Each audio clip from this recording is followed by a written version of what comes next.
Python में जो while loops होते हैं, हम लोग ने फॉर लूप्स पढ़ चुका है, तो फॉर अगर आपने वीडियो देख लिया है तो आपको ये अच्छे से समझ में आएगा, नहीं देखा है तो प्लीज़ देख लीजिएगा। तो यहाँ पर जो कॉन्सेप्ट है लूप्स का वो सिमिलर है फॉर लूप्स के अकॉर्डिंग जो हम लोग यूज़ करते थे वहाँ पर, लेकिन यहाँ पर सिंटैक्स का डिफरेंस है और जिस तरीके से हम लोग डिफाइन करते हैं लूप को वो डिफरेंट है। यहाँ पर काम वही है लूप्स का जो हम लोग पहले भी कर चुके हैं। यहाँ पर वाइल लूप का जो सिंटैक्स है वो ऐसा होता है, वाइल कंडीशन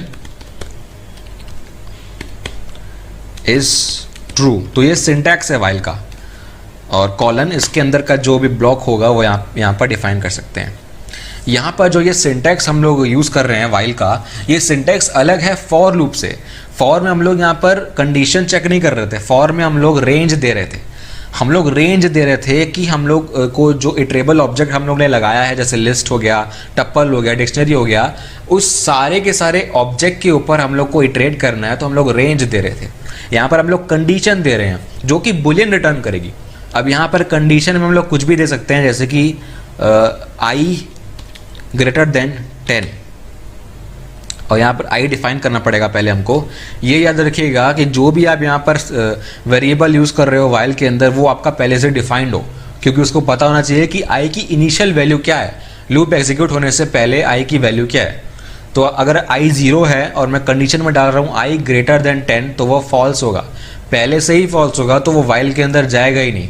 मैं वाइल के अंदर प्रिंट करना चाहता हूँ आई को, सिंपल सी बात है। तो मैं अगर प्रिंट करता हूँ आई को,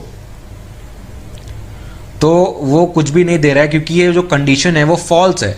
यहाँ पर आपको अगर ट्रू, मतलब यहाँ पर मैं अगर ट्रू लिखता हूँ तो वाइल जब ट्रू होगा तो वो लूप के अंदर जाएगा, अगर फॉल्स होता है तो वो लूप के अंदर नहीं जाता है। इस केस में अगर मैंने लिखा है वाइल ट्रू, तो ये एक इनफाइनाइट लूप है, हर बार ये एग्जीक्यूट होगा, हर बार मतलब फॉरएवर के लिए एग्जीक्यूट होगा। तो अगर आप इससे जितना बच सकते हो उतना बचो, क्योंकि आपका सब कुछ हैंग हो सकता है, इनफाइनाइट टाइम के लिए ये चलता है। तो हम लोग को इनफाइनाइट लूप से बचना है, हमको यूज़ नहीं करना है, तो इसलिए हम लोग यहाँ पर ट्रू नहीं डालेंगे, क्योंकि ट्रू कभी चेंज होता ही नहीं है, ये कांस्टेंट वैल्यू है। तो यहाँ पर हम लोग देते हैं आई लेस देन 10 और प्रिंट करते हैं आई को। तो ये भी चलता जा रहा है, आई इक्वल टू 0 ही है हर बार। इसको स्टॉप करने के लिए मैं ये यूज़ करूँगा, और प्रोसेस को मैंने फिनिश कर दिया। अब यहाँ पर प्रॉब्लम क्या हो रही है, मैंने जो देखा कि लूप चलता ही जा रहा है। इस केस में मैंने हर बार आई को प्रिंट किया है और हर बार आई की वैल्यू जो है वो 0 आई है। ऐसा इसलिए हो रहा है क्योंकि मैंने आई के साथ कुछ किया ही नहीं है, मैंने आई को ना तो इंक्रीमेंट किया है ना तो डिक्रीमेंट किया है। अब मैं आई को अगर चेंज नहीं करूँगा तो आई कभी 10 के आगे जाएगा ही नहीं, मतलब 10 कभी होगा ही नहीं। तो उस केस में मेरी जो कंडीशन है वो हमेशा सही होगी, मतलब ये इनफाइनाइट लूप हो गया। इनफाइनाइट क्यों हुआ, क्योंकि यही रीज़न है कि मैंने आई के साथ कुछ ऑपरेशन नहीं किया है। आपको लूप के अंदर आई को इंक्रीमेंट करना है डिपेंडिंग अपॉन द कंडीशन जो आपने लगाई है। उस केस में जब आपने स्मॉलर देन लगाया हुआ है तो आपको इंक्रीमेंट करना पड़ेगा, और अगर आपने ग्रेटर देन लगाया तो आपको डिक्रीमेंट करना पड़ेगा। मैंने यहाँ पर I equal to I plus 1 किया, तो जब भी लूप एग्जीक्यूट होगा हर बार आई की वैल्यू 1 बढ़ जाएगी। तो जब फिर से चेक होगी कंडीशन, जब भी लूप एग्जीक्यूट हो रहा है हर बार कंडीशन चेक होती है, तो फिर से जब कंडीशन चेक होगी तो यहाँ पर आई की वैल्यू 1 हो जाएगी, फिर लूप चलेगा। फिर दूसरी बार जब यहाँ पर आया फिर से कंडीशन चेक होगी, आई की वैल्यू 2 हो जाएगी। तो ऐसे करके एक टाइम आएगा जब आई की वैल्यू 10 हो जाएगी या 10 से ज़्यादा हो जाएगी। तो अगर 10 होती है तो 10 less than 10 condition false, loop के बाहर आ जाएगा। तो ऐसे करके आपको डेफिनाइट या फाइनाइट लूप लगाना पड़ेगा, और कुछ ना कुछ आपको उस वेरिएबल के साथ करना पड़ेगा जो आप यहाँ पर कंडीशन में दे रहे हो, वरना वो हमेशा से होता ही रहेगा, एग्जीक्यूट होता ही रहेगा। तो इस केस में मेरे पास आई की वैल्यू आ रही है 0 से लेके 9 तक। ऑब्वियस ही बात है, जब आई 10 होगा तो वो लूप एग्जीक्यूट होगा ही नहीं, क्योंकि कंडीशन फॉल्स है। तो ऐसे काम करता है वाइल लूप। और वाइल लूप के साथ आप एक इंटरेस्टिंग बात और कर सकते हो कि वाइल के साथ आप एल्स भी लगा सकते हो, एल्स। और एल्स का काम तब आता है जब लूप की जो कंडीशन है वो फॉल्स हो जाएगी। अगर एक टाइम आएगा जब लूप की कंडीशन फॉल्स हो गई तो वो एल्स पार्ट में जाएगा और प्रिंट कर देगा। मैं यहाँ पर प्रिंट कर देता हूँ एल्स इज रीच्ड। तो ये सिंपल सा एल्स पार्ट हो गया। तो ये काम कैसे करता है, जब भी कंडीशन होगी आई इक्वल टू 10 हो जाएगा हमारे केस में, तो वो एल्स में जाएगा और एल्स इज रीच्ड के अंदर वो प्रिंट कर देगा ये चीज़। तो ये सिंपल सा कॉन्सेप्ट था वाइल लूप का। अब यहाँ पर 3 ऐसे कीवर्ड्स आते हैं जो हम लोग लूप के साथ यूज़ करते हैं, ब्रेक, कंटिन्यू और पास। अब ये 3 कीवर्ड्स हमको समझना ज़रूरी है। यहाँ पर हमारे पास क्या है कि हम लोग वाइल के अंदर एक कंट्रोल फ्लो और लगा सकते हैं, इफ एल्स स्टेटमेंट्स भी लगा सकते हैं। तो एक ब्लॉक के अंदर हम लोग फिर से इफ लगाएंगे, फिर उसके ब्लॉक में फिर से लूप्स लगाएंगे, ऐसे करके हम लोग बहुत सारे नेस्टेड लूप्स या फिर ब्लॉक्स लगा सकते हैं। तो यहाँ पर मैं चेक करने वाला हूँ वाइल आई।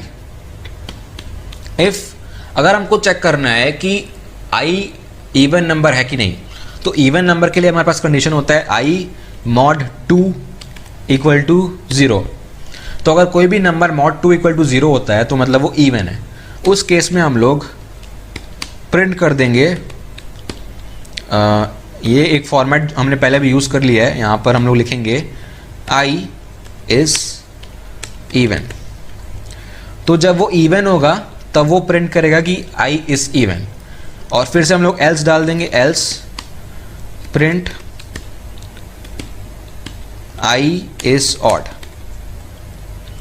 तो हर आई की वैल्यू के लिए चेक होगा कि आई इवन है कि नहीं। तो वो अगर होगा तो प्रिंट कर देगा आई इज़ इवन, और नहीं तो फॉल्स, मतलब आई इज़ ऑड। तो इसको रन करते हैं। एल्स इज रीच्ड मतलब ओके, तो मैंने यहाँ पर कोई कंडीशन दी नहीं है, वाइल 0 हो गया और 0 की जो वैल्यू होती है वो फॉल्स ही होती है, तो मुझे लेस देन देना पड़ेगा 10। रन करता हूँ फिर से। तो यहाँ पर आप देख रहे हो कि 0 इज़ इवन, 1 इज़ ऑड। तो हर वैल्यू के लिए वो प्रिंट कर रहा है। इफ एल्स है तो वो हर वैल्यू में जाएगा, अगर इफ सही नहीं होता है तो एल्स में तो जाएगा ही जाएगा। तो ऐसे करके ये प्रिंट हुआ है 0 इज़ इवन, 1 इज़ ऑड। तो यहाँ पर आप एक अच्छा प्रोग्राम बना सकते हो कि कोई नंबर इवन है क्या ऑड है, आप चेक कर सकते हो। तो ये एक सिंपल सा कॉन्सेप्ट है। अब हम लोग को ये करना है ब्रेक, कंटिन्यू और पास, जो हम लोग बात कर रहे थे। यहाँ पर सबसे पहले देखते हैं कि ब्रेक कैसे यूज़ होता है। ब्रेक का मतलब ये है कि आप किसी कंडीशन पर या किसी भी वैल्यू पर आपको अगर लूप के बाहर आना है तो आप ब्रेक स्टेटमेंट यूज़ करोगे। ब्रेक क्या करता है, अपने क्लोजेस्ट लूप के बाहर आता है। क्लोजेस्ट मतलब अगर आपने नेस्टेड लूप्स लगाए हुए हैं, अगर आपने वाइल लूप के अंदर फॉर लूप लगाया है, फिर फॉर लूप के अंदर फॉर लूप लगाया है, वो हम लोग नेक्स्ट वीडियो में पढ़ने वाले हैं। जो ब्रेक के सबसे सामने वाला लूप होगा वो वहाँ से बाहर आ जाएगा, मतलब उसके बाद लूप की कोई भी वैल्यू एग्जीक्यूट नहीं होगी। यहाँ पर मैं इफ़ करता हूँ, इफ़ आई इक्वल टू 5। अगर आई 5 हो जा रहा है तो लूप को ब्रेक कर दो, मतलब लूप के बाहर आ जाओ। यहाँ पर मैं प्रिंट कर लेता हूँ एक बार, प्रिंट आई। तो आप देख रहे हो यहाँ पर आई की वैल्यू सिर्फ 4 तक ही प्रिंट हुई है, मतलब जब आई इक्वल टू 5 हो गया तो लूप के बाहर हो गया वो ब्रेक की मदद से। तो आपको अगर लूप को ब्रेक करना है, आपको लूप के बाहर आना है किसी पर्टिकुलर कंडीशन पर, तो आप ब्रेक को यूज़ कर सकते हो। तो ये आपको एक बार में लूप के बाहर लेके आ जाएगा, आप फिर से लूप के अंदर जा ही नहीं सकते। तो ये होता है ब्रेक। अब एक और कीवर्ड आता है यहाँ पर कंटिन्यू का। कंटिन्यू में क्या होता है कि आप लूप के बाहर नहीं आते हो, कंडीशन के बाद अगर आप कंटिन्यू लगाते हो तो वो उस इटरेशन पे लूप का कोई भी आगे वाला स्टेटमेंट को एग्जीक्यूट नहीं करेगा। कंटिन्यू के केस में आप लूप का करंट इटरेशन स्किप कर देते हैं, मतलब कंटिन्यू अगर आप करते हो तो इसके बाद वाला जो भी है ये सब लूप के अंदर जो भी है वो इस इटरेशन में एग्जीक्यूट नहीं होगा, अगली इटरेशन में वो स्किप कर देता है। कंटिन्यू क्या करता है, जब i इक्वल टू 5 होगा तो वो लूप के अगली इटरेशन पे चले जाएगा। जब i इक्वल टू 5 होगा तो वो लूप के अगले इटरेशन में स्किप हो जाएगा, मतलब ये बाद वाला करंट इटरेशन के लिए एग्जीक्यूट नहीं होगा।